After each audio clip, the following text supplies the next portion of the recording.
Hey, welcome to my gardens again. So it is April 2nd. The last video I did was March 18th, so 2 weeks. Spring comes fast. All the forsythia is in full bloom.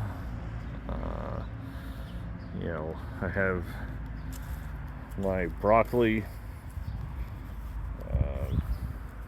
the imperial broccoli, and then on this side I have the Bravo cabbage.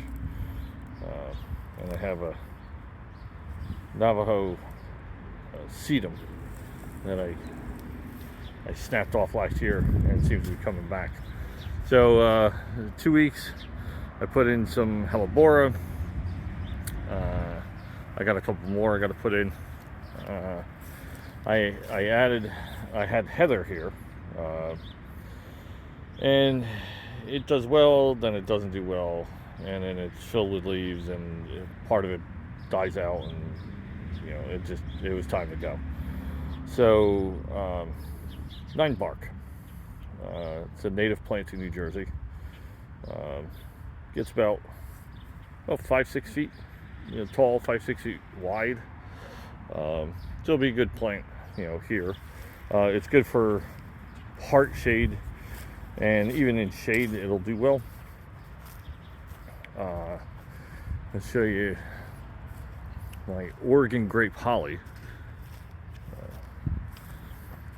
So it's ready to be full bloom soon. I have a couple of these. One's struggling a little bit, but it's still blooming. I had to cut out a couple spots. My corbels are coming back. Some of them I need to tend to a little bit. A couple of these got ripped out either by deer or squirrels. A great ground cover, the woodruff. That's what it looks like after a couple of years. That was 5 plants about 4 years ago. So it does grow quick. The only hostas I have, and many people ask me about hosta, I hate hosta. One, especially since I have deer issues, it's a salad bar. So I have one here and I have one over there. These are the Empress Wu, so they're the big leaf.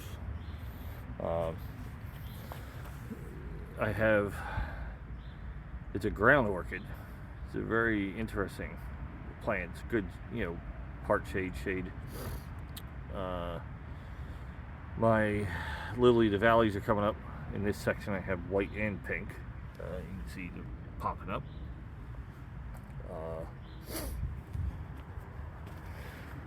These daffodils are dying back, so I need to finally, after all these years, I need to dig those out because they're smashed up against the house and they don't bloom well. Here's my other Empress Wu hosta. And again, ground orchids, lily of the valley.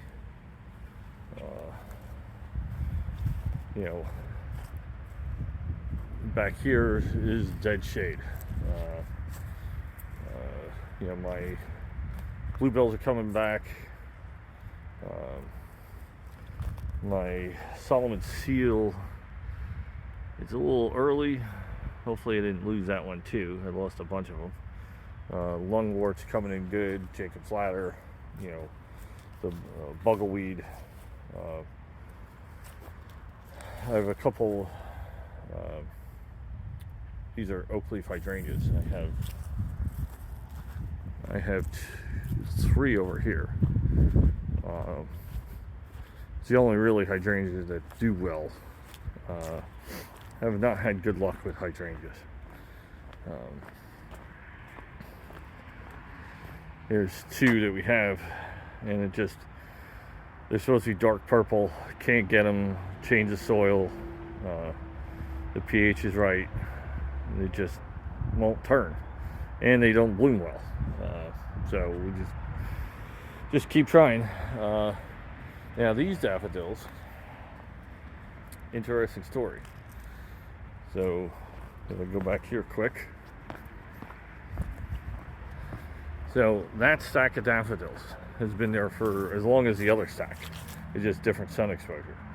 So these are still in full bloom. And there was 2 stacks of these. There's one there and there's one where that hydrangea, the oak leaf is.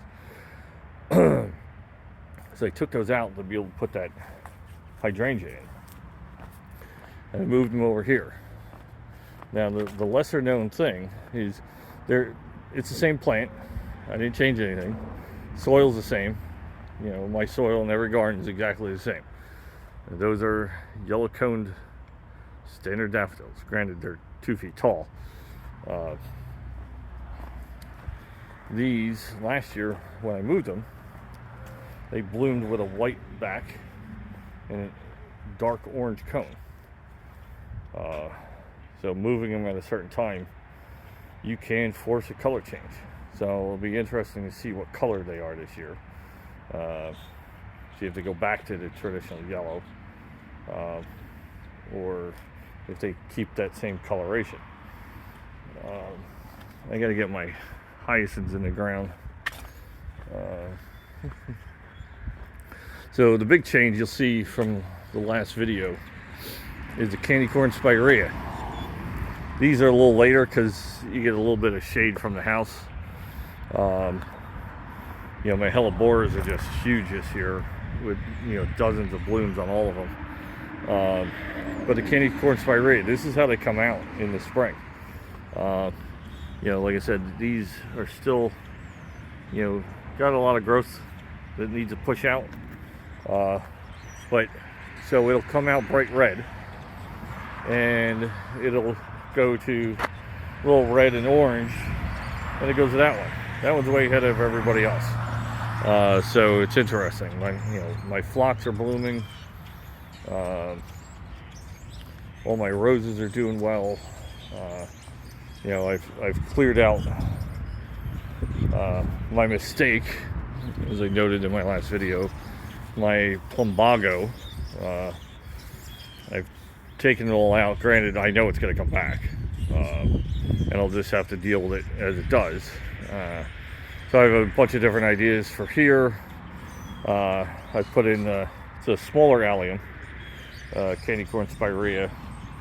I may put a willow leaf sunflower there. I have one. It's not happy where it is. It's too shady. The right over there, I put in, these are the gladiator alliums. I keep trying alliums. The squirrels and deer keep eating them. You know, it's getting to be expensive wildlife food.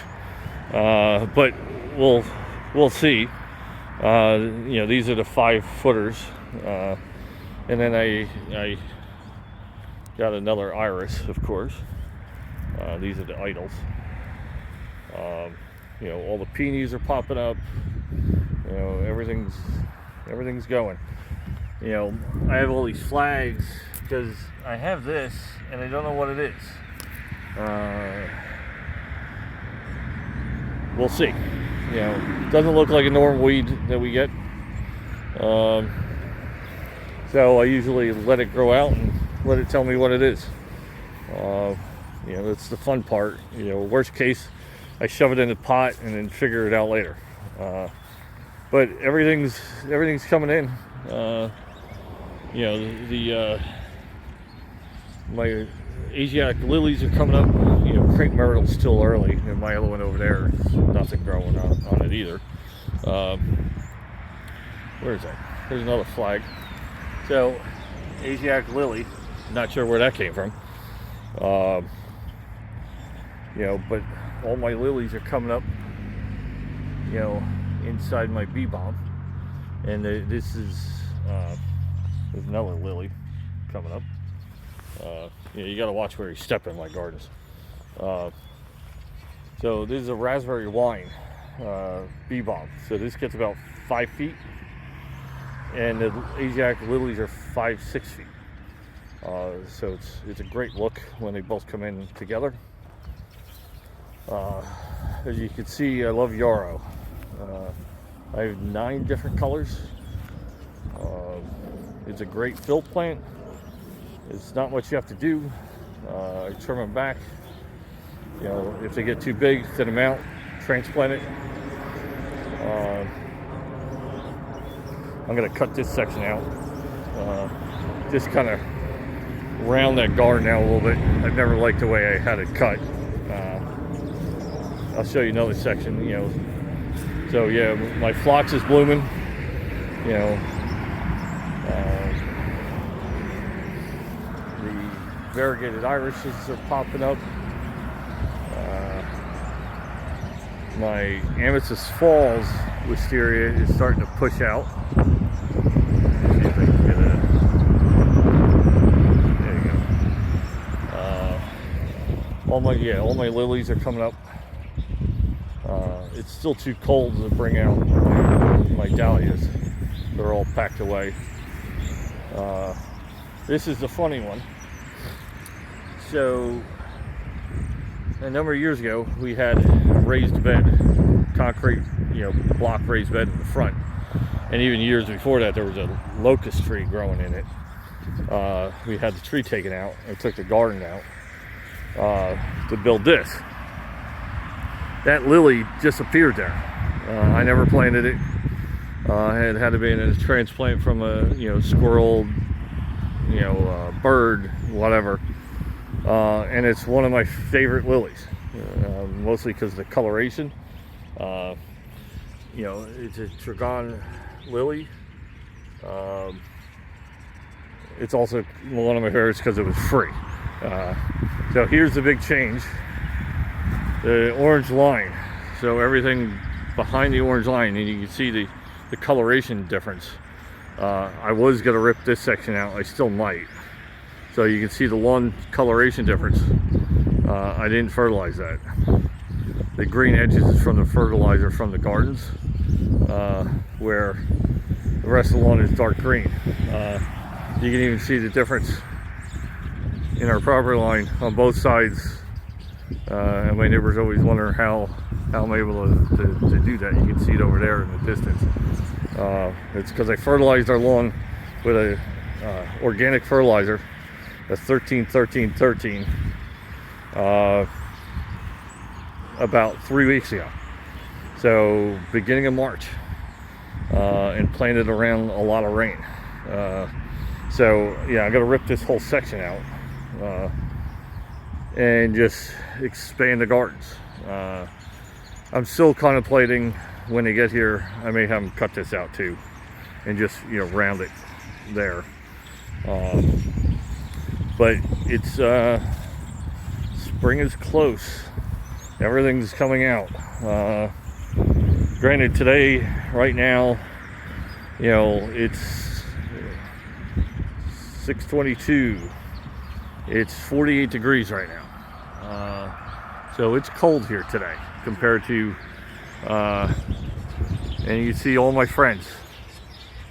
This is what happens every day and all day.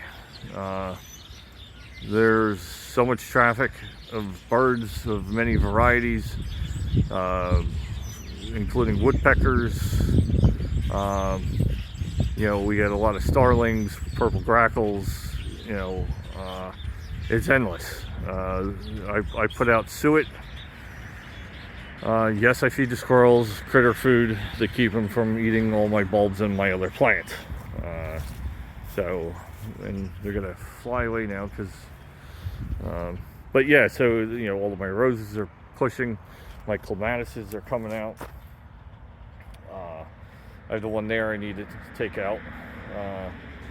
So I put flags out to remind me of all the stuff I need to do, or I'll forget. You know, one of my favorites, I have one on the other side, is a bridal wreath spirea. You know, has just clusters of all white flowers.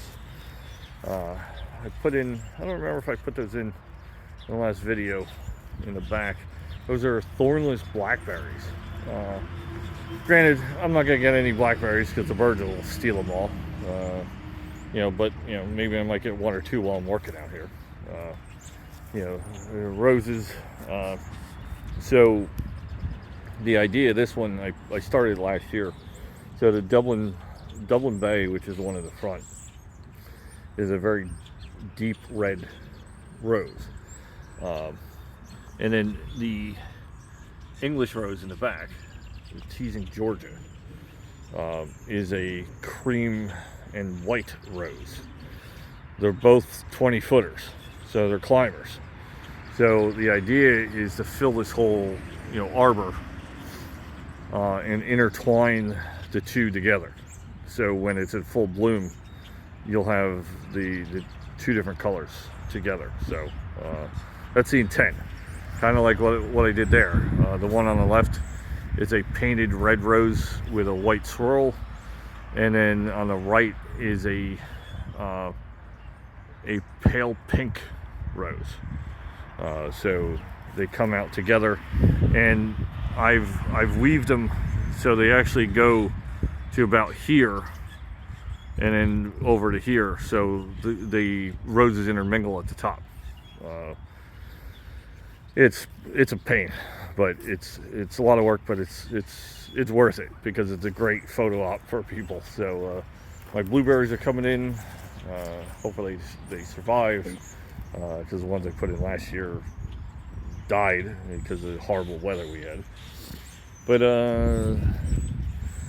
that's it. That's I'll give you feedback on the 9 barks. It'll be a good plant. So you've seen it now, April 1st, 2025, April 2nd, 2025. And then the other one's over here. So I'm putting these in lieu of hydrangeas. I mean, not hydrangeas, rhododendron. Because this is basically what happens from last year. Our rhododendron. I had a bunch in the back. You can go through my old videos. They all died. I had a huge pink one where that 9 bark is, died. I had one over there, which was a purple one, died. Half of this one died. Part of that one died. And these are fully established.